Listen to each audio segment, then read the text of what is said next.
सुर्लाच्या लोकांनी मंगळारा उत्तर गोंय जिल्लोधिकाऱ्याक निवेदन पत्र भेटयले।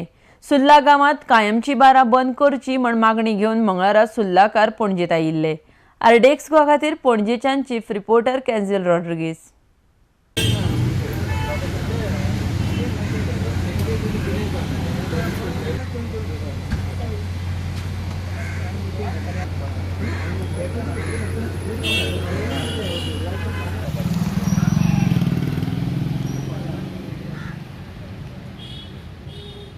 See, this Sulla villages have approached me and they have given a petition to me.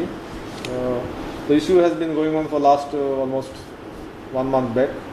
Temporary order was issued closing the bars for 1 month as per the provisions of Excise Act.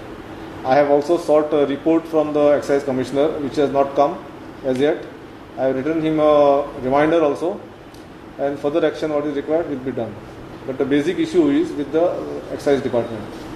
Will you examining to extend the ban? I will examine time being since no report has come because the ban comes to an end by 20th. So I'll see what needs to be done. तुम्ही ते NOC बद्दल कितें म्हणटाले ताजी कितें panchayat NOC and all? No, the Panchayat has given resolution, but the resolution doesn't say anything whether they have withdrawn the NOCs or not is not clear.